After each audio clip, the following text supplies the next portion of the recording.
I just dropped this mic on you.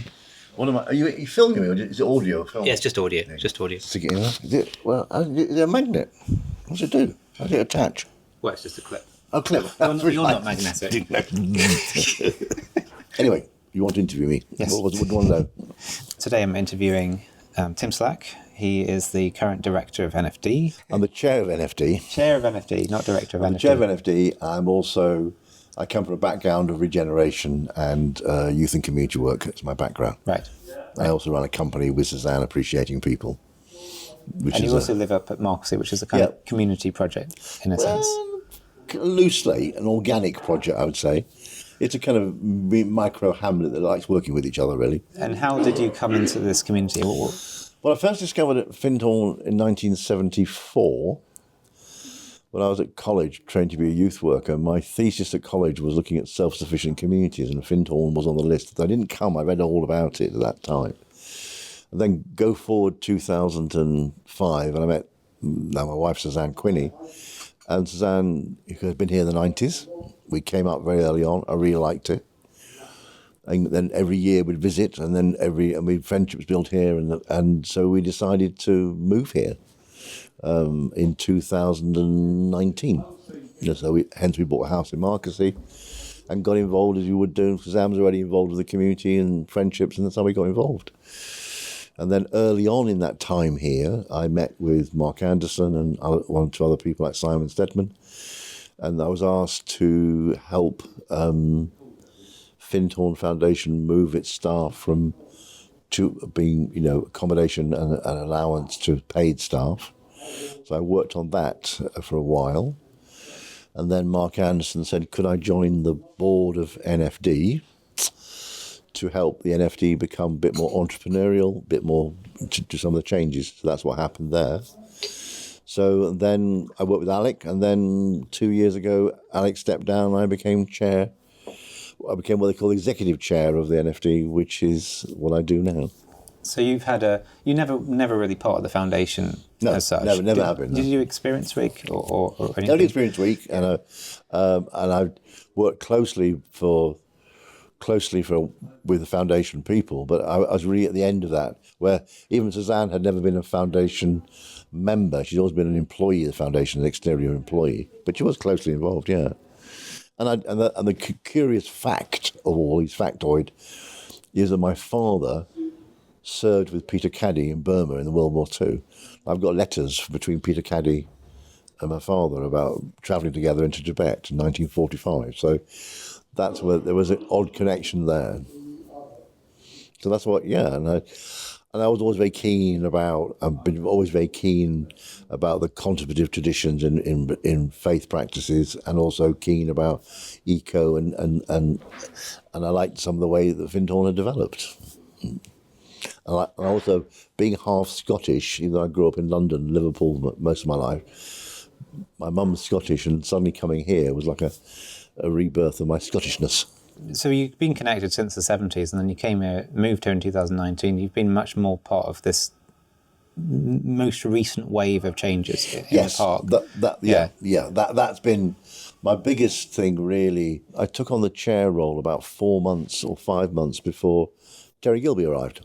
I began to work very closely with Terry Terry was very keen that we began to look at how we all change the organisation to become much more work is love in action, began to bring in some practices into NFT that weren't there, but also trying to change some of the hearts and minds, because the NFT has, I think in many cases, had quite a bad press. It hasn't always been what it could be. I think there's misunderstandings, all those kind of things. And one of my jobs was to try and make it more user friendly. And a year ago, the chair, Mark Anderson of the foundation, said, "Really, I want you to divide up NFD into two parts: the holiday park and this what we now call that guest services, and then estate services. So the infrastructure and utilities would move to community ownership. So it become a separate organisation entirely. So the NFD in its present form would go, I think all the changes that are coming are making it much more the world of realistic.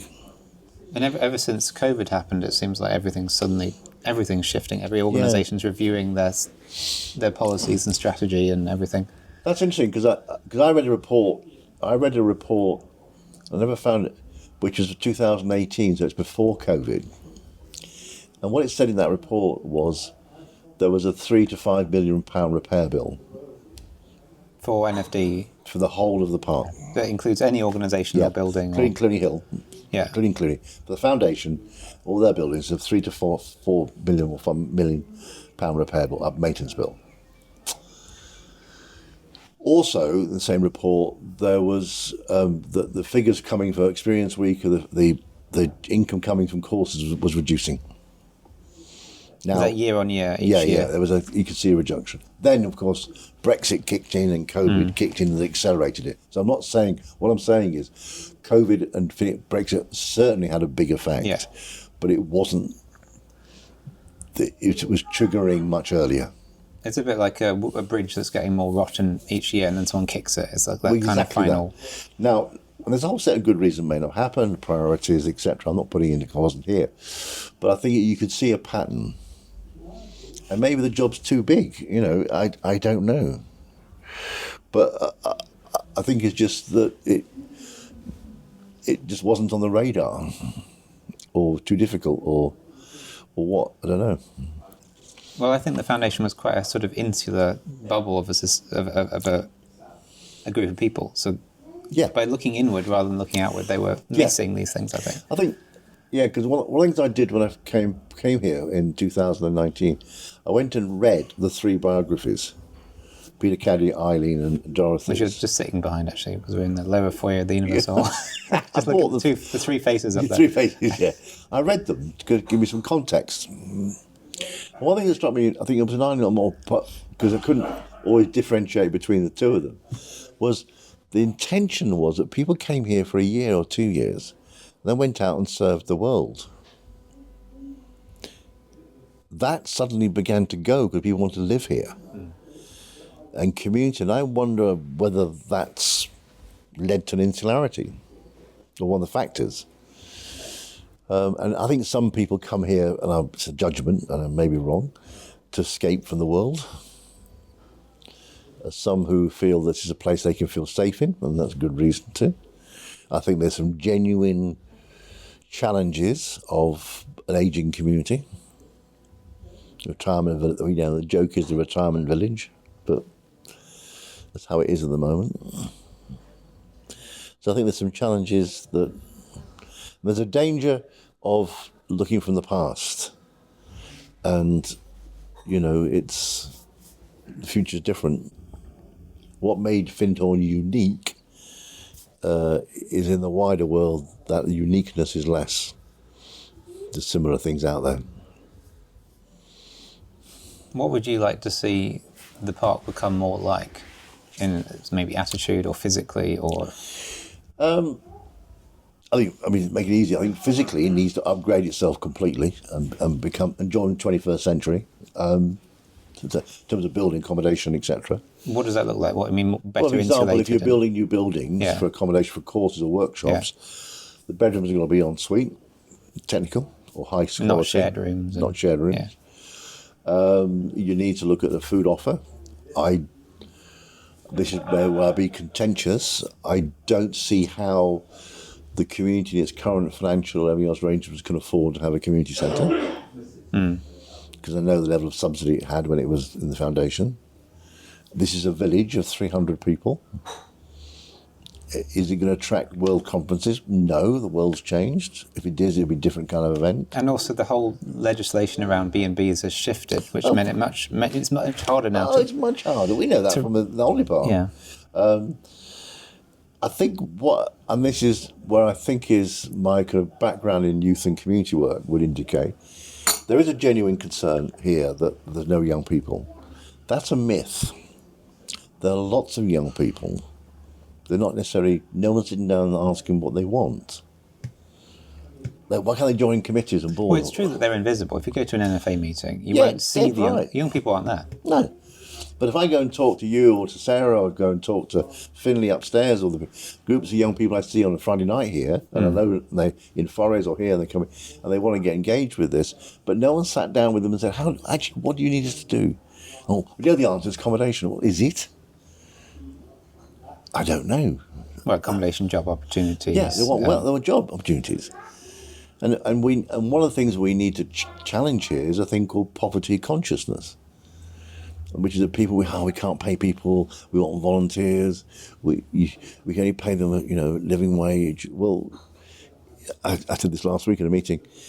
If you charge £20 an hour as a private contractor to an organisation here, you're really paying yourself a living wage, because you're paying your own national insurance, you have no holiday pay, no sick pay, nothing else. If you work for us on £20 an hour, then you'll get £20 an hour plus you'll get your insurance, your pension, holiday pay.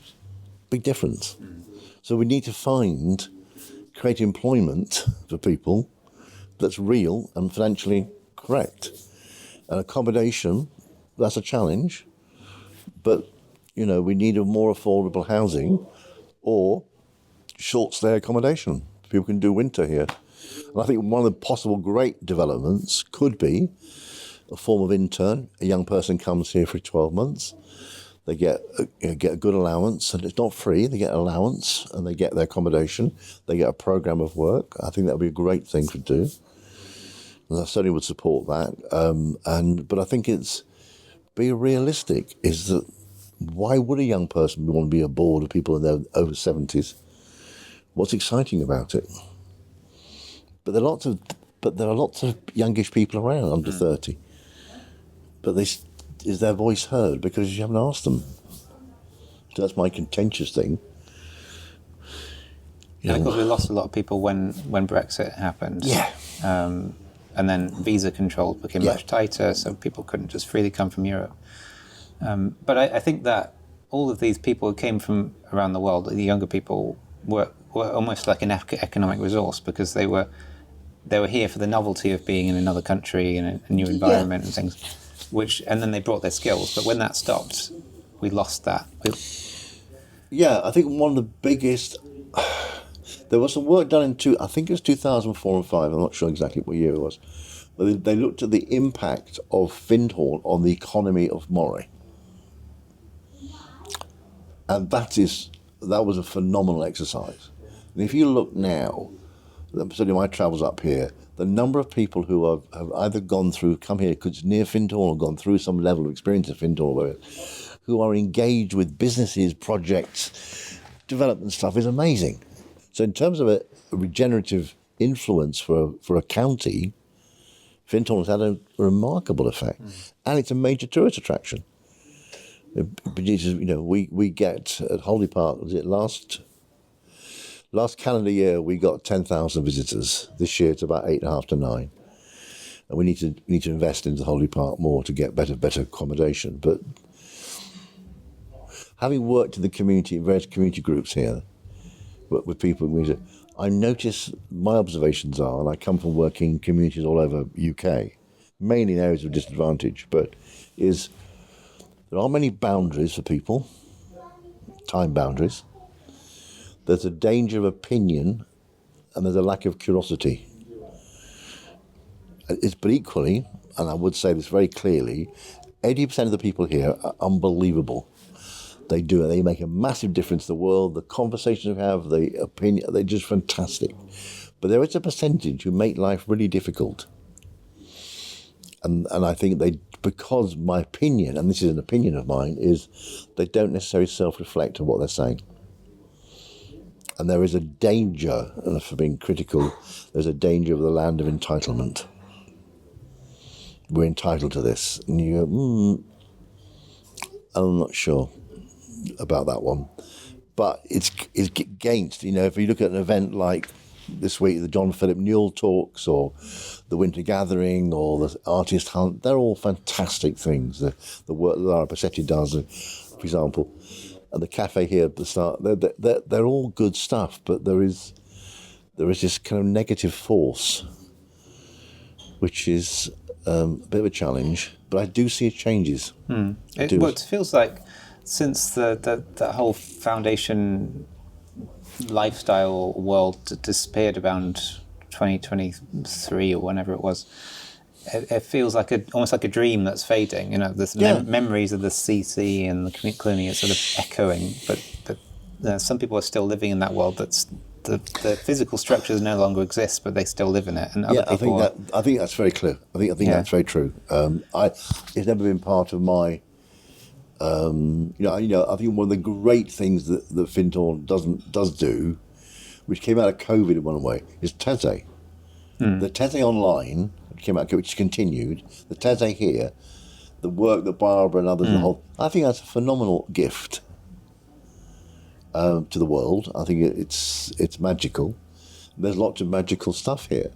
And, I was talking to Barbara on this podcast about that, and she said when she brought it in the 80s, there was quite a lot of resistance to Teze. So, maybe that's just life. Maybe that's just people. People don't like change. So, well, I think, my view is that change is normal. If we're not, it's the famous, the real quote of Darwin isn't the survival of the fittest. The real quote is, survival of the fittest are those who adapt and evolve. That's the real full quote. So he didn't just say survival of the fittest? No, he said because those who are will be ones who adapt and evolve to meet the circumstance they're in. So in nature, that foxes have adapted to living in urban environments because that's what they just adapted to how they are, because over the years they've adapted. So what I'm thinking is that change is normal. The funny thing is that nearly all spiritual paths, wherever they are, say you have to live with uncertainty, and regularly here people here want certainty. You can't do it. You don't know. We have no idea. We have a limited knowledge of what's going to happen. We just have a sense of faith that tells things will be okay. But I think it's, there's also, I think, a power dynamics here. And I think there are people who, like you said earlier, who hold on to the past and don't let go and say, "Oh, this is not my thing anymore." I think others can take on the mantle and they'll change it and they evolve it and do it differently. And I think that's the bit that's exciting in one way. And it becomes harder and harder for people who want to hold that kind of power to hold on to it, because I remember, say, 15 years ago, it felt like the power structures were much more tighter. There was this group and there was this group or whatever, but now it's this organisation, and then the number of organisations has evolved and grown. So it's like it's more of a kind of big round table discussion these days. It feels like than these closed meetings. And because one of my bugbears is a strong word, but I come from professionally. I've come from working in partnerships with other organisations, and at one point in my career, I had 13 local partnerships operating with a team, supporting them, and they're spending money on projects and stuff like that. So most local authorities in the UK, and we've been working with appreciative up until last year with one in North Lanarkshire, is they have partnerships when they got the police, the fire service, the council, voluntary sector, health, all in the same place, and they set the strategy for the community. They work together collaboratively, and they partnership. This is what is norm out there. Best examples are Greater Manchester, examples of that. But here we have Colchi, Collaboration Circle, which could be a fantastic partnership, but you have to give it authority to do this, and that seems to be a problem. Because I think, and when I did my training for partnership development, it said very clearly to you, if you want a good partnership, is can you articulate an advocate on behalf of every single partner in that partnership? Now, if you do that, you get the common ground. And what was lovely, one of the benefits of last Friday's meeting on the community asset, with the community as part of the gathering, was that we in Colchi and we in the asset transfer, because some mixed membership, were able then to answer questions. And one of the outcomes from that event last Friday will be, I think, at the January meeting of Colchi, will be a recommendation that every 2 or 3 months we have an open meeting and share what we're doing and developing the things in partnership. So Culture, is that the group that's looking at the asset transfer? No, that's this is the collaboration circle. Because there's the education circle, I get mixed up. Well, the education circle is looking at the education impulse. Yeah. The collaboration circle has been around for a fair time, and that's all the partners in the area. You're a bit about the round table, and it's been a place where we shared information and everything else. I just think it needs to move into more 21st century model where we're much more doing partnerships together. We have examples of that already. We at NFD work increasingly closely with Hinterland about their camping area. We work with Phoenix, for example, where we have anyone coming to Holiday Park gets a discount in the cafe. So there are little micro things, but we could be doing much more joined up stuff, where we bring both the skills and into one place. I think the asset transfer group has helped that. I think there's a potential for it, but there will be voices that will say, but they're not accountable as a community. Well, they're the partners. They have responsibility to their board directors. They have responsibilities to what they do, but that doesn't stop them working together at all, and in a really good way as well, a close way. So I think that would be quite exciting, I think, to do that kind of thing. I find it ironic that it's such a small community that talks so much about we need to be all working together and all one, has so much more fragmented groups that don't talk to each other than, say, just a normal town. Yeah, I think it's just what I don't know. It's something I can't remember, but someone told me there was hundreds of groups in Forres. Forres is a lively town, and things like the Forres, they just meet and do their stuff. And the other thing for me is that and this is the big thing, and maybe more contentious, is what is the community? Is it the Ecovillage? Is it the Globe? Is it Forres? What is it? Again, I think that's based on an old model. It's based Correct. on that foundation community, which was clearly, Yeah. you were either in the foundation or you were not. Yeah. But now people still have that idea of a community, but actually in reality it's not as defined as it was back then. No, it's not. I think here we get so caught up in process, and also we don't trust each other. We think people are out there to do people down. Well, okay. But we have to trust people at some point to get the job done. But do you see signs of hope that it's moving in a good direction? I have a wicked name for it called the Great Awakening. But I think I see signs of hope. I see signs of people saying, I think I'm seeing signs where bad behaviour is being challenged. I think social media is a lot to answer for, but I think there is the sound in some really quite exciting stuff. I think the work that Ecopia has been doing around Cologne Gardens, very early days, it's in a better place thanks to them and NFD and the foundation. I think there's a lot of potential, but it's much more outside stuff. It's how we serve the world. That's what matters.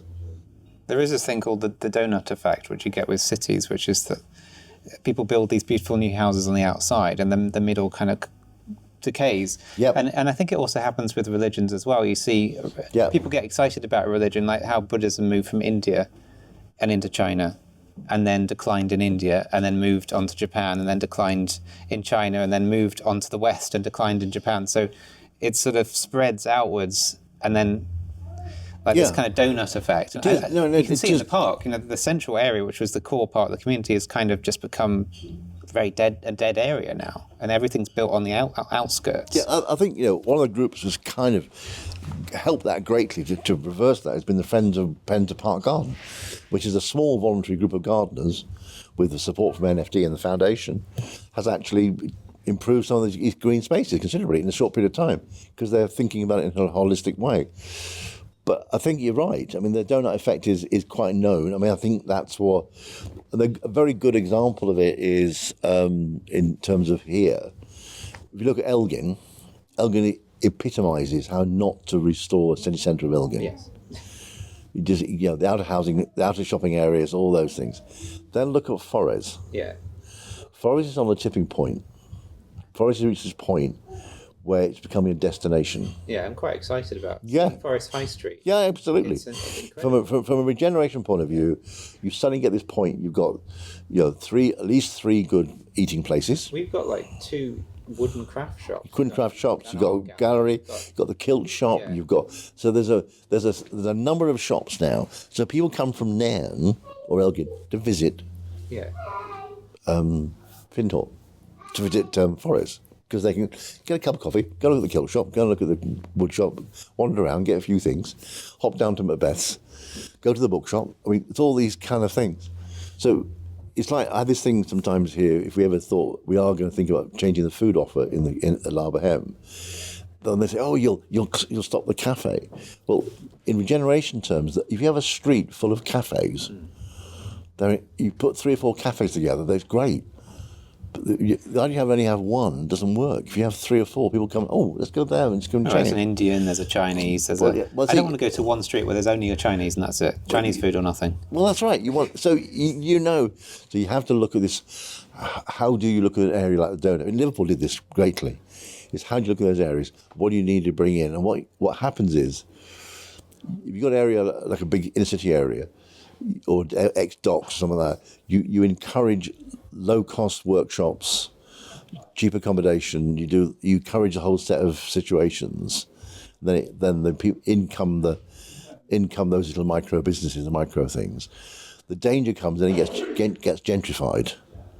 But in other places they've learnt that now, and so there's still cheap accommodation. There's still some places are richer, but they are bringing so you bring in people like this. So that's where Ecopia's thinking will be the long term with Culloden Gardens, with other places. Is how do you generate an economic? This has local employment. How do you create all that? So the donut effect. So Manchester did is what Liverpool's done, and parts of London have done. They have this intervention which brings in different kind of housing. If you drive in Manchester, you see all these places converted into young person's housing. So I think that's how you deal with the central donut thing. You have to rethink it in a different way. And I think that will happen eventually. There's people stuck in the past, but that will eventually fade out. But yeah, we'll need to do something about the central area because it's just like run down, mouldy caravans, and it's just a bit dead in the centre now where the CC used to be. It is, and I think we've got Westwood, but I mean, if you're here's if one of the things we're looking at the Holiday Park, the same thing. Holiday Park at the moment is we do really well on the pods, we do really well on some of the other things. The caravan world has changed, and our caravans, most of them aren't good enough for the market. So what we want to do next year with some various changes is to invest into super pods. And these are basically like 2 pods, you see, like normal ones. Central area, like a cathedral, and that's got 2 bedrooms and a central eating area. But they're fully insulated, underfloor heating. One person on a course here went and stayed in a pod for the week and loved it. And I said, well, why was that good? She said, it was a wet week. I'd come down, take my jacket off, put the floors underfloor heating, an ensuite bath for a bedroom, a little place I can make a cup of tea. That's like a Premier Inn bedroom. Yeah. But it was my space, and it was warm, it was heated, it was hot watered, all things I needed. So if you got more of those type things. And the thing I feel we desperately need here is an evening restaurant. There's nothing in the evening. Well, that's interesting, because we before you came out to see me today, one of the things we're exploring is could we, and it's a big if, we redevelop the La Bohème site. And what we looked at, to build a new restaurant from scratch is $500,000. Those days are... Well, where's the money going to come from that? Correct. However, if you do something simpler, like, for example, I'm not saying you do it at La Bohème site, but say you do what happened in other places, well, a good example is what happened out at, what the guys have done at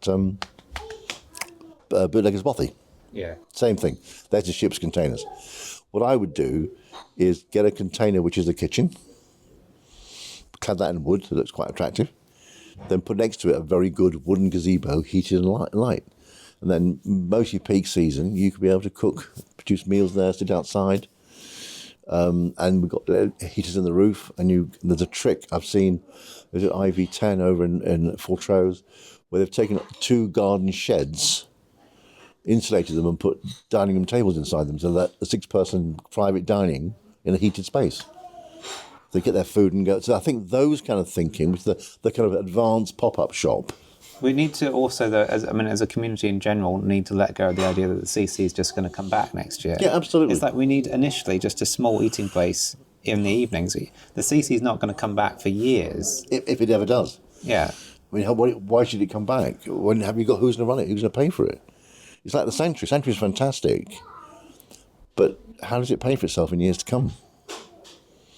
Because, my church in Nairn, I suspect, takes about £1,000 a week in donations. It's 150 members of the church, and they're fully involved with the community. I mean, yeah, that's great. But there has to be, it's money. I mean, I've looked at the restaurant answer, and it's not easy. But this model might be, because it's not that expensive, and if it goes wrong, you can sell your kitchen unit. So I think that's the model I prefer to have, because it'll give us, in peak season, certainly from April till October, a restaurant that would work. But the other thing is, I think, it's where what's coming out of, what potentially could come out of Culloden Gardens with Ecopia, where if they are serious about regenerative agriculture, and they're serious about linking to the whole kind of wider Moray bit. I think that's what there has to be food outlets. You could even have food. You could have a little place to eat in Culloden that uses the food from the garden. It could be a range of things. Yeah. I mean, but there's some interesting thinking coming about that.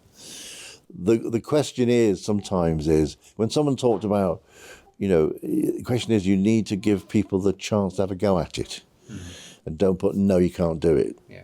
It's like, I personally think Ed Bicken's land should be developed. And Ed Bicken's a very good neighbour. But the opposition to it, of NIMBYism, not in my backyard, is appalling in my mind, because people saying that because they've already got their houses here, that they're okay. But you can't.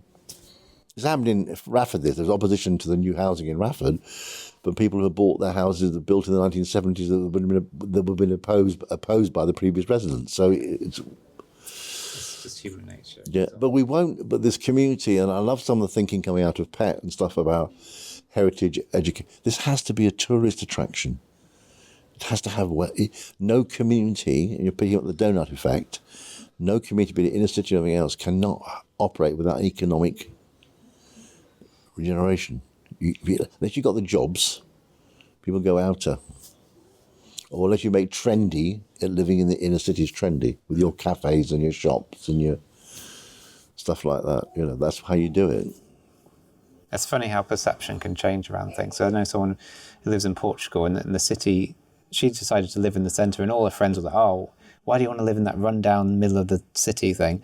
And then now, they're all jealous of the fact she's got this really expensive place in the middle of an old rustic, medieval city that everyone wants to buy in. It's the same city, same centre. It's exactly that.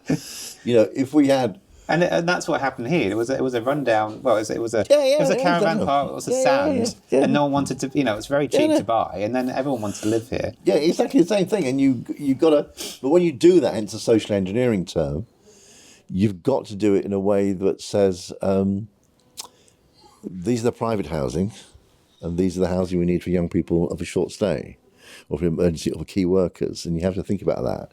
I mean, a good example in Liverpool, which was where you were short of in Liverpool, was 5-bedroom houses worth a lot of money.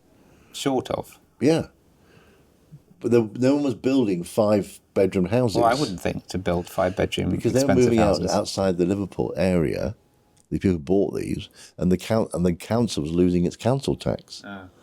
So there had to be a mixed economy of building big ones, medium ones, and small ones. You have to look at it in the round. Well, in the old day, back in say the 1930s, they just built a massive estate of identical houses. Yeah, and that continued up until the 70s. They just built these big. Yeah, they did. I mean, I think it was very clearly. I mean, it's interesting where we lived in Liverpool. That there was an estate built on old school opposite us, and they had built 6 different styles and they'd curved the road. They had really began. Though it was modern, it was a bit retro, the designs, but they were making it more of a space that worked like that. I need to wrap up, so okay? I'm going to try and summarise our conversation. We need what the park needs is it needs regeneration. It needs carefully thought economic planning, and also I think the other thing with it is trust people, let go of some of the past, but keep the good bits of the past, the valuable, important stuff. And I would very clearly want to say that the 80-20% rule is really important. That 80% of people here are fantastic. There is a percentage that makes life difficult. Now, for all good reasons that could be. I'm not saying just that, and they tend, and the line I used last Wednesday, the meeting and the gathering, which I'd probably maybe end the thing with, is, I rather listen to the wisdom of the crowd, not the wisdom of the loud. And that's important. Are we listening to, and this hence that thing about young people, are we listening to their wisdom as opposed to what we think they should be doing? And if one thing came out of here, I hope it would land, is this thing about, why don't we ask youngish people what they would like us to do? What do they want to happen, not us?